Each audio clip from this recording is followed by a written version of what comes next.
A chance meeting on a crowded New York street spirals into a love story neither of them expected, where trust, fear, and passion collide. But when two worlds as different as night and day try to become one, will love be strong enough to survive? Don't forget to like, subscribe, and comment for more captivating love stories. Mabel hurried along the crowded streets of Manhattan, the early morning sun glinting off skyscrapers and the occasional honking cab. Her tote bag bounced against her hip as she navigated the throng of commuters. She had barely enough time to grab a quick coffee before opening the small art studio she managed downtown, a place that doubled as a cafe and creative workspace for local artists. Today was particularly busy. The city seemed to hum with energy more than usual, street performers, businesspeople rushing to meetings, delivery bikes weaving in and out of traffic. Mabel balanced her sketchpad, coffee cup, and tote bag with practiced ease, but fate, as it often did, had other plans. She collided with someone at the corner of 5th Avenue and 42nd Street. Coffee sloshed dangerously close to the rim of the cup, and her sketchpad slipped out of her hands. "Oh my gosh, I'm so sorry," Mabel exclaimed, dropping to her knees to catch the sketchpad. "It's okay," said a deep, calm voice. "Are you all right?" Mabel looked up and froze. The man standing before her was impeccably dressed in a tailored navy suit, polished brown shoes, and a crisp white shirt. He had an air of calm authority, the kind of presence that made people stop mid-stride. His dark eyes were both curious and amused, and his neatly combed hair framed a face that was striking without being showy. "I'm fine," Mabel said quickly, cheeks flushing. I tend to be a little clumsy in the mornings." The man chuckled, the sound smooth and effortless. "I think we both contributed to this little collision," he said, glancing at the coffee that had miraculously stayed mostly in the cup. Mabel's eyes widened. "You're not mad?" "Mad?" He shook his head. "No, not at all. Actually," he gestured toward the coffee. "If you let me, I can buy you another. Consider it compensation for almost drenching your sketchpad." Mabel blinked, caught off guard by his unexpected charm and politeness. She hesitated, then smiled. "Well, I guess that could work." "Perfect," he said, extending his hand. "I'm Kelvin." "Mabel," she replied, shaking his hand, noting how warm and firm it was. The city noise seemed to fade slightly, replaced by a curious, quiet energy between them. They walked into the nearby cafe, a small, eclectic place tucked between two office buildings. The aroma of freshly brewed coffee mingled with the faint scent of oil paints and canvases from the studio next door. Mabel loved this little haven. It felt like an oasis in the chaos of New York City.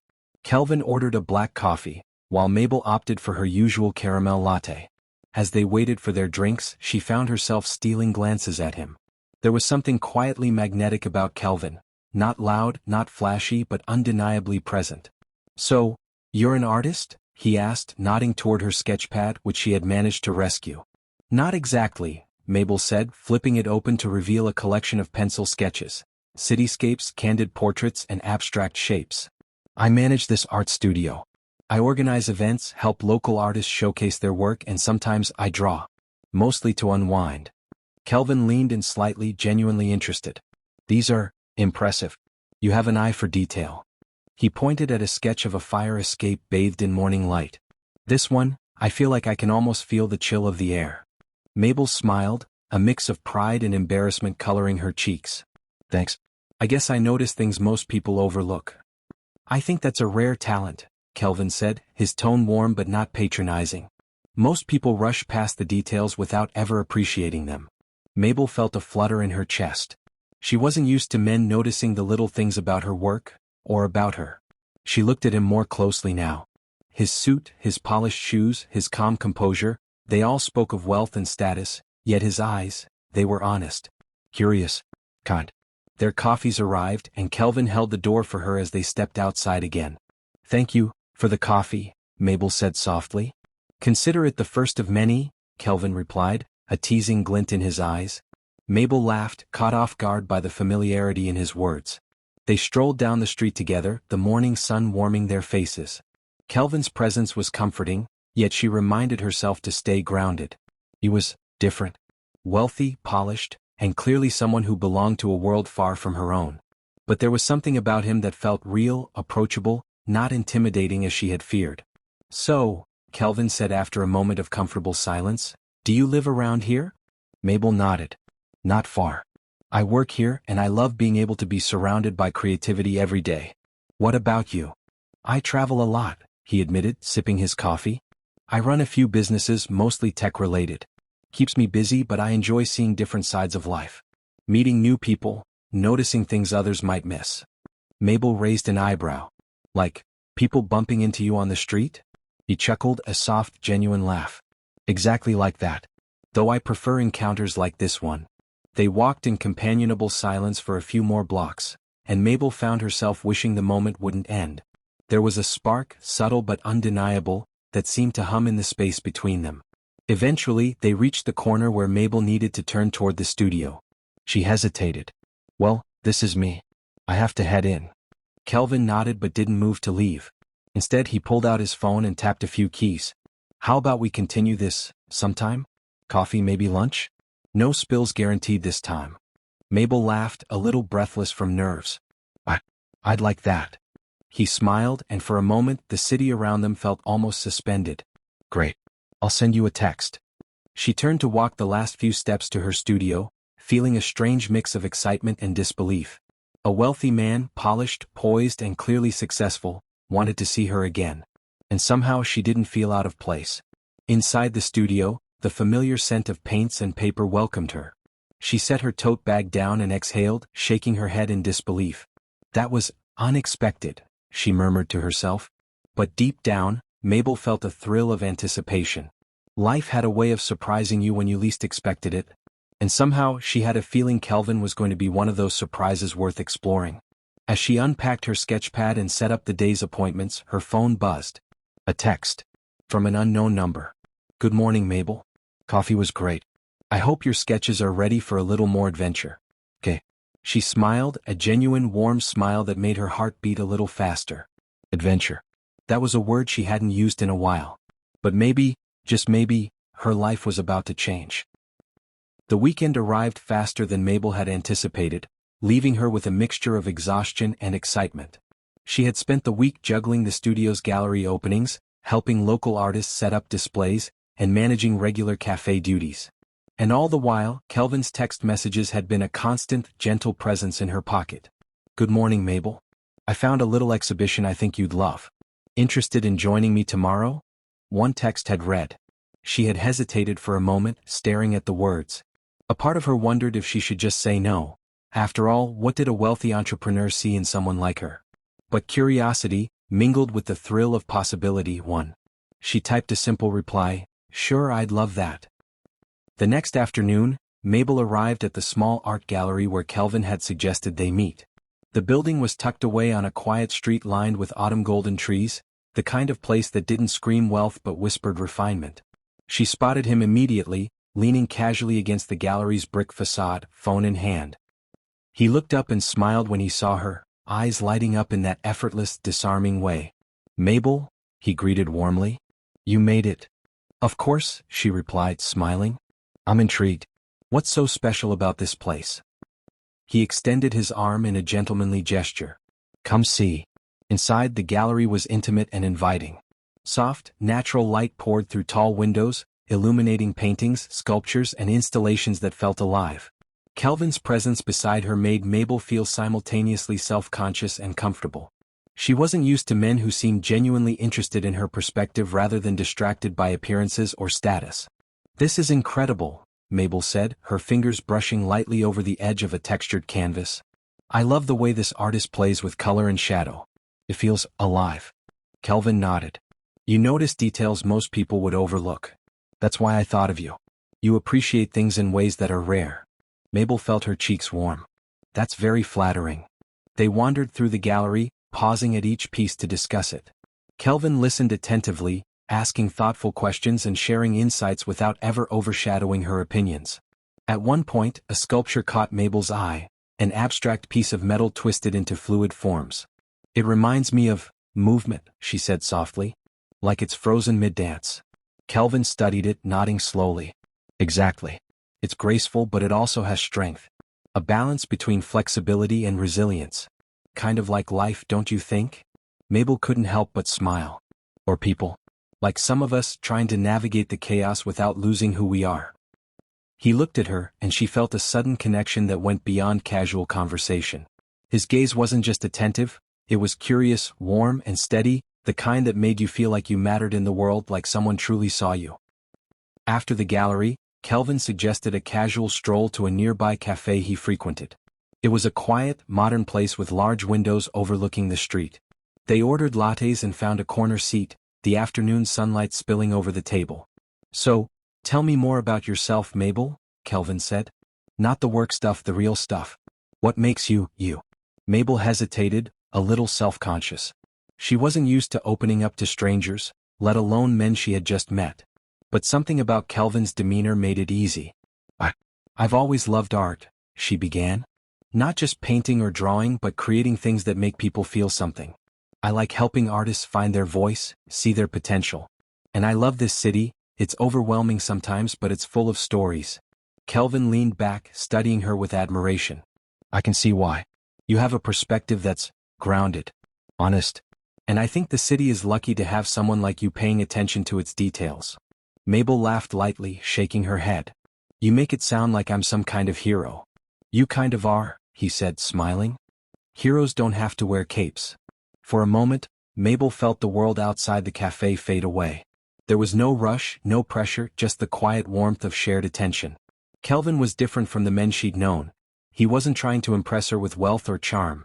He was genuinely interested in her thoughts, her feelings, her perspective. As the afternoon stretched on, Kelvin suggested a short detour. "I want to show you something," he said mysteriously. They walked a few blocks to a small rooftop garden on top of a modest apartment building. The space was hidden from the street, a little oasis of greenery, benches, and twinkling lights. The city sprawled out below them, a tapestry of streets and skyscrapers bathed in golden light. "This is amazing," Mabel breathed, taking it all in. "How did you find this place?" Kelvin shrugged, smiling. "I like discovering hidden corners of the city. Places that aren't flashy but feel real. Kind of like you." Mabel looked at him, unsure how to respond. Compliments from someone like Kelvin felt surreal, but not in the shallow, condescending way she had feared. There was sincerity in his words, in his gaze, in the way he waited for her response without rushing or pressuring. "I like it," she admitted softly. "It's peaceful. A good escape from all the chaos." Kelvin nodded. "Exactly. Sometimes the best moments in life are quiet ones. Simple but meaningful." They sat in comfortable silence, watching the city shift as the sun dipped lower, the streets below glowing with the first hints of evening lights. The air was crisp, carrying the faint scent of autumn leaves and coffee from the cafes below. Mabel felt a flutter in her chest, a mix of anticipation and something deeper she didn't fully understand. She was drawn to Kelvin's calm confidence, but more than that, to his genuine attention to the world and to her. Eventually, Kelvin glanced at his watch. "I should let you get back. I don't want to keep you from your evening plans." Mabel shook her head. "I don't really have any. I'm glad I came out with you today." Kelvin smiled, a soft, knowing smile. "Me too." He handed her a small card. "If you ever want to continue exploring, let me know. No pressure, just more quiet adventures." Mabel tucked it into her bag, feeling a warmth that had nothing to do with the afternoon sun. "I'll keep that in mind," she said, smiling. As she walked back toward her apartment, the city lights reflecting off the pavement, Mabel couldn't stop thinking about Kelvin. He was unlike anyone she had ever met, charming, confident, yet unpretentious. There was something about the way he looked at the world and at her that made her feel seen. Truly seen. For the first time in a long while, Mabel felt the subtle thrill of possibility, the sense that life could hold surprises that were not only exciting but genuine. And she had a feeling this was only the beginning. The following week, Mabel found herself thinking about Kelvin more than she expected. His presence lingered in her mind like the last notes of a favorite song, gentle, persistent, and impossible to ignore. She had returned to her routine at the art studio, juggling exhibitions, client meetings, and coffee orders, yet even the chaos of her days couldn't push him from her thoughts. Kelvin, too, had made himself a quiet presence in her life. Their messages had grown more frequent, playful, and thoughtful. He asked about her day, shared little discoveries in the city, and occasionally sent photos of hidden corners only a true New Yorker could find. Mabel appreciated these gestures, but she also struggled with an uneasy awareness. He came from a world she barely touched, and sometimes the differences in their lives made her feel like she didn't belong. That Thursday afternoon, Kelvin invited her to a casual brunch at a small, sunlit cafe he favored. The place was tucked between two art supply shops in the East Village, a hidden gem of wooden tables, hanging plants, and the faint scent of freshly baked pastries. "You always seem to find the quietest, most charming spots," Mabel said as they settled into a window seat. Kelvin smiled, brushing a stray strand of hair from his forehead.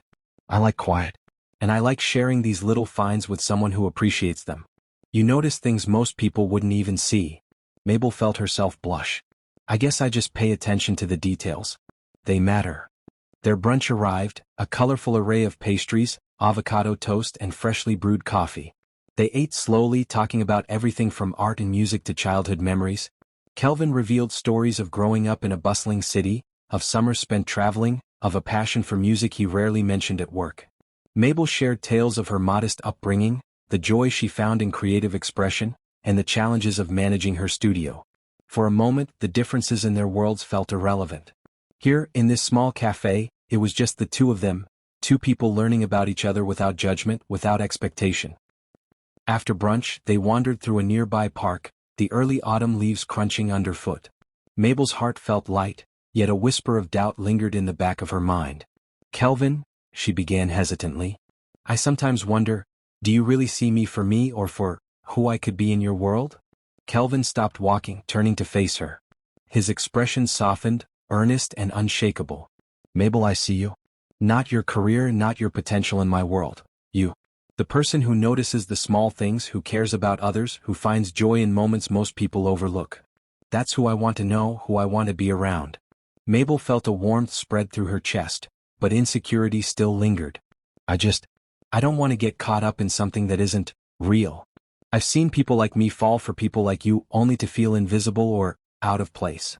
Kelvin reached for her hand, his touch gentle yet grounding. "Mabel, I'm not like that. I don't want you to feel out of place. I want us to figure this out together at your pace. No rush, no pressure, just us." Her chest tightened, emotions warring between hope and caution. She looked down at their joined hands, realizing that she had been craving exactly this kind of honesty and care. A few days later, a minor misunderstanding threatened to cloud the bond they were building. Mabel had seen Kelvin briefly at a co-working space with another woman, laughing in a way that felt familiar, warm, and intimate.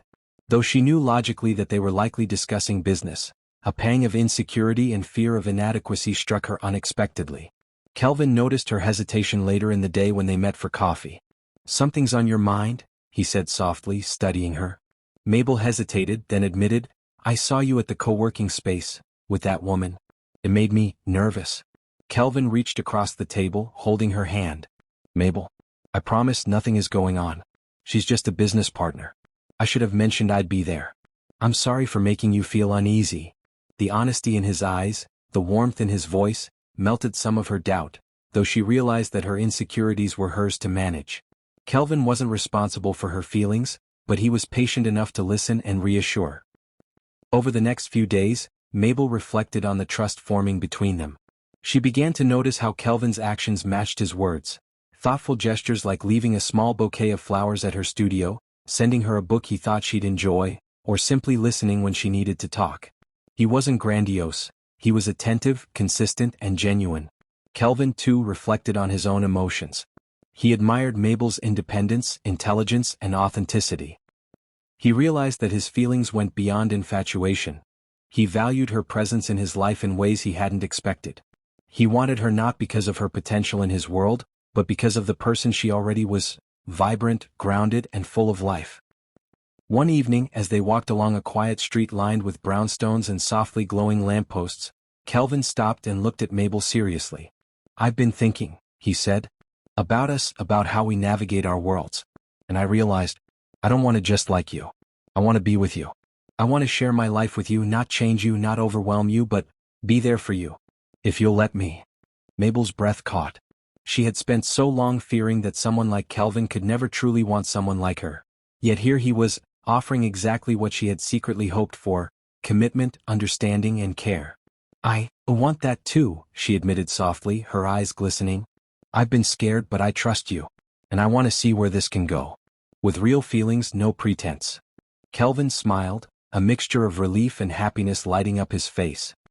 He gently tucked a loose strand of hair behind her ear, his thumb brushing her cheek. Then let's take it one day at a time. Together. As they continued walking, hand in hand, the city around them seemed to hum with possibility. Their worlds were different, yes, but for the first time Mabel felt a sense of balance. A recognition that love wasn't about wealth or status. It was about care, trust, and the willingness to grow together. And in that quiet shared understanding, something deeper began to bloom. A love built not on grandeur or pretense, but on authenticity, respect, and the joy of truly seeing each other. The weeks that followed were filled with quiet joys and simple discoveries. Mabel and Kelvin had settled into a rhythm that felt natural, a blend of their worlds that neither tried to overshadow the other. Kelvin learned to appreciate the small, meaningful moments that Mabel cherished. Sunday mornings spent sketching in the park, spontaneous trips to tiny bookstores, and afternoons lost in conversation over coffee. Mabel in turn discovered that Kelvin's world, though glossy and fast-paced, had pockets of warmth and authenticity when shared with someone who cared. One crisp Saturday morning, Kelvin invited Mabel for a casual outing, but this time he refused to reveal the destination. "Trust me," he said with that half-smile she had come to adore. "It's something you'll enjoy." Mabel climbed into his car, curiosity mingling with excitement. As they drove through quiet streets and tree-lined avenues, she realized that trust had become a cornerstone of their relationship, something she had feared in the past but now felt natural. They arrived at a small community art fair tucked behind an old brick building. Local artists displayed their paintings, handmade jewelry, and pottery. Children ran past carrying balloons, and the faint scent of roasted nuts and fresh pastries lingered in the air. "This is perfect," Mabel breathed, eyes lighting up. "I love this kind of place. It's lively, creative, and real." Kelvin reached for her hand, squeezing it gently. "I knew you'd like it. I wanted you to feel at home, surrounded by what you love, without leaving your comfort behind." Mabel smiled, heart swelling. It wasn't just the gesture, it was the thoughtfulness, the attention to what made her happy. She realized that love wasn't just about grand declarations or extravagant surprises, it was about understanding, effort, and presence. They wandered through the fair, stopping to admire paintings and pottery, laughing at quirky handmade trinkets, and sharing bites of pastries. Kelvin encouraged Mabel to interact with the artists, and she felt a warmth seeing him genuinely engage with people on her level. It wasn't about impressing anyone or showing off wealth, it was about connection. Later, as the sun began to dip behind the rooftops, Kelvin led her to a quiet corner of the fair, where a small fountain trickled gently, surrounded by colorful flowers. He stopped and turned to her, a serious but soft expression on his face. "Mabel," he began, taking both her hands in his, "these past weeks have been incredible. You've shown me a world I didn't know I needed, and you've made me see the beauty in simplicity and honesty. I want you to know that what I feel for you is real. Not temporary, not superficial. Real." Mabel felt tears prick the corners of her eyes, not from sadness, but from a profound sense of being seen and understood. She squeezed his hands. "I feel the same, Kelvin," she whispered. "I've been scared before, scared that I'd be too small for your world. But now I see that love isn't about worlds or wealth. It's about understanding, patience, and being there for each other. That's what I want, with you." Kelvin's face softened, a radiant smile spreading across his features. He leaned in slowly, giving her time to respond, and then pressed his lips to hers in a gentle, lingering kiss. It wasn't flashy or hurried, it was deliberate, tender, and full of meaning. When they pulled apart, Kelvin rested his forehead against hers. "Together?" he asked softly. "Together," Mabel replied, feeling a warmth that went beyond physical closeness. This was a promise, a choice, and a shared understanding. The weeks after that solidified their bond. Kelvin made small, thoughtful gestures, sometimes leaving little notes in her sketchpad, sometimes bringing her favorite pastries, and sometimes just showing up at the studio with a warm smile and a quiet presence. Mabel, in turn, shared her world more openly, introducing him to her favorite hidden corners of the city, hosting him at the studio during exhibitions, and laughing at the way he tried, adorably, to paint small canvases under her guidance. Their love was not perfect. It had moments of doubt and adjustment, but those moments were tempered by communication, patience, and mutual respect. Mabel had learned that Kelvin didn't expect her to change for him, and Kelvin had discovered that love didn't require grand gestures. It thrived in the details, in consistency, and in genuine understanding. One evening, as they walked along the East River, the city lights reflecting on the water, Kelvin stopped and looked at her with a smile that made her heart race. "I never thought I'd meet someone who could teach me so much about life and love," he said softly. Mabel laughed lightly, leaning into him. "And I never thought I'd meet someone who could make me feel like I belong, exactly as I am." Kelvin tucked a loose strand of hair behind her ear. "Then let's keep teaching each other. Let's keep discovering the world together." Mabel smiled, feeling a deep sense of contentment. She had found someone who valued her for who she was, someone willing to meet her in the spaces that mattered most. Kelvin had taught her that love wasn't about wealth, status, or appearances. It was about authenticity, patience, and choosing each other every day. And in that moment, as they continued walking hand in hand along the river, Mabel knew that what they shared was real. It was a love that would last, not because it was dramatic or grandiose, but because it was rooted in respect, care, and the simple joy of being together. For the first time in a long time, she felt completely at peace. She had found her place, not in Kelvin's world or hers alone, but in the shared space of love they had created together. And that was more than enough.